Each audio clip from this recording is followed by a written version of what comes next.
Hello friends, welcome to my channel Basic Life Science. So I am your educator Debarati Nondi and today's topic is inbreeding depression. Let us first see some definitions of inbreeding depression.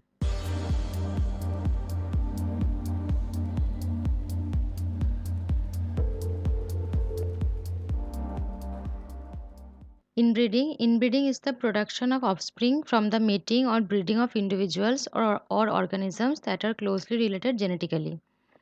And what is inbreeding depression? It is the effect of inbreeding measured as the reduction in mean phenotypic performance with increasing level of inbreeding. So as we go for inbreeding for generation to generation, the phenotypic performance of that species decreases. So this we call inbreeding depression. What is inbreed strain? Inbreed strains are individuals of a particular species which are nearly identical to each other in genotype due to long inbreeding. And we know the highest degree of inbreeding is achieved by selfing, and selfing reduces heterozygosity by a factor of half in each generation. So let us first discuss about this point ki how selfing reducing the heterozygosity by a factor of half. So these are two pictures that I have taken from one research paper, and this is depicting that fact very well. Let us first see this figure 1, this picture. Here we can see first the parent was capital A small a. So it is 100% heterozygote.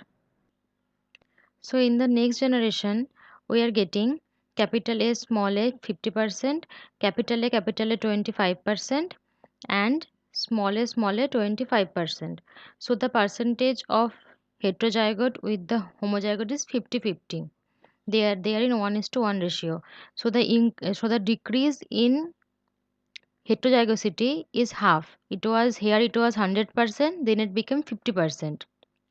As we can see generation by generation, now it is 50%, then in the next generation it will become 25%, then again in the next generation it will become 12.5%, then the next it will become 6.5 to, so each time it is reducing by a factor of half, and then in the S5 we will get 3.125%. So that's how it is decreasing in with the increase in each generation, with the increase in inbreeding it is decreasing by a factor of half. Then again the figure 2 also depicts the same. So the yellow portion is showing capital A small a, that is heterozygous condition, and the gray part is showing homozygote condition. So you can see in the at the first there was all heterozygote, then in the next generation it became 50%, then in the next generation it became 25%, then half of that, then half of the previous one, then half of the previous one, and so by this way the process goes on. So it is already clear that how the selfing is reducing the heterozygosity by a factor of half. Now this graph also depicts the same thing. This is the graphical representation of the effect of self pollination on heterozygosity. The same thing in the case of the first, the parental generation, there was only capital A small a, that heterozygotes have 100% of heterozygote and 0% of homozygotes. Then with the advancement of the generation, the heterozygotes are decreasing and homozygotes are increasing. So the you can read this the thing that I have written here. It will become more easier for you.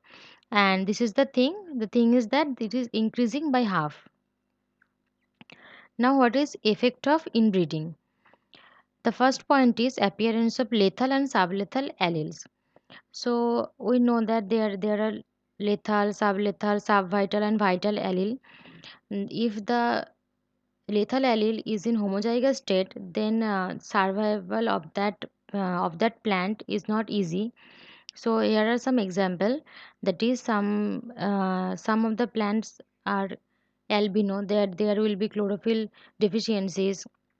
Many defects can be there in the lethal gene, that the plants that carrying such characteristics cannot be maintained and are lost from the population. So they are not maintained in the population due to the appearance of the lethal allele in the homozygous state. Then the next point is reduction in vigor.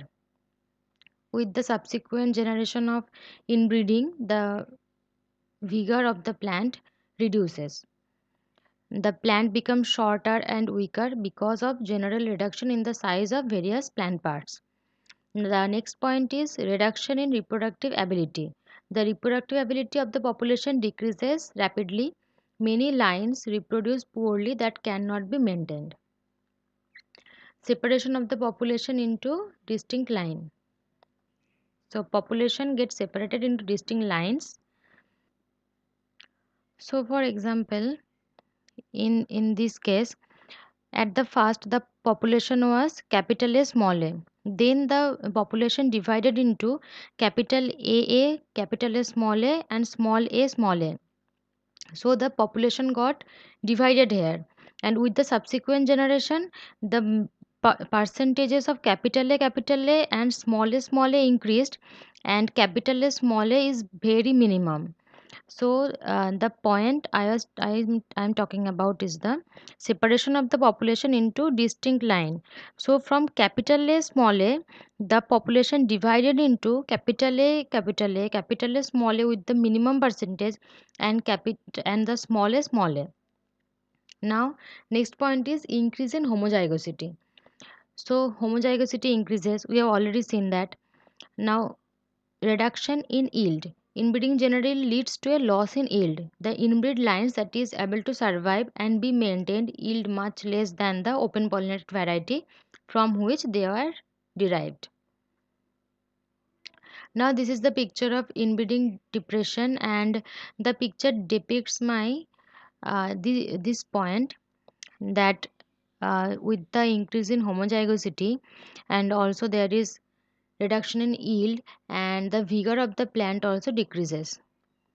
This point, the point B, that is reduction in vigor. So this picture depicts that reduction in vigor in subsequent generation. This is the generation 1. Then with the subsequent generation, the height of the plant decreased, and this picture depicts the accumulation of lethal allele due to inbreeding, that is capital A small a. After crossing with capital A, and with the subsequent generation, this small a, the lethal gene accumulated, and the effect is deleterious. This species will not survive, this organism will not survive. Now degree of inbreeding depression. First is high inbreeding depression. So the plants that are only pollinated by cross pollination will show very high inbreeding depression.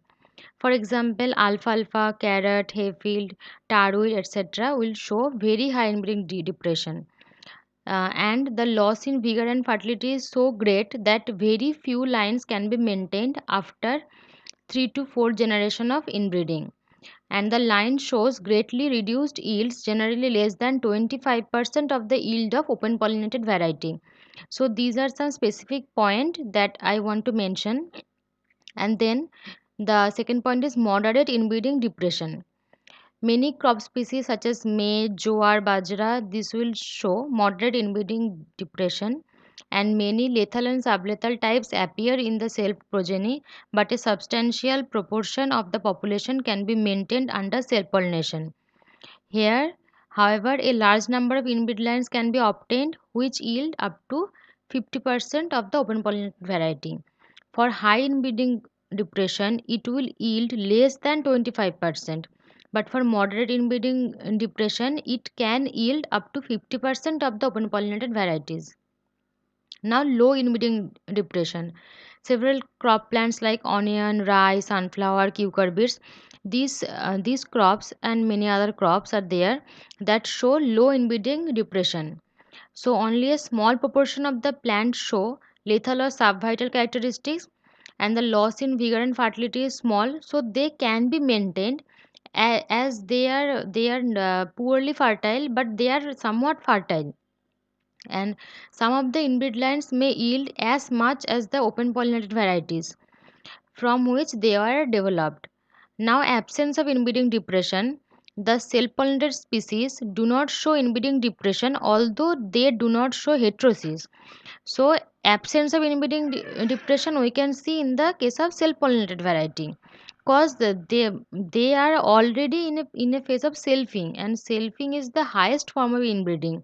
So, self-pollinated crop will not show that inbreeding. So, there is absence of inbreeding depression, and we'll talk about this homozygous and heterozygous balance in details in the next video, because these are topics that need some specific details, and I will upload the next video soon. So in that case I will discuss about this homozygous heterozygous balance. The homozygous balance is for the self pollinated variety, and heterozygous balance is for the cross pollinated variety. So we'll discuss it in the next video.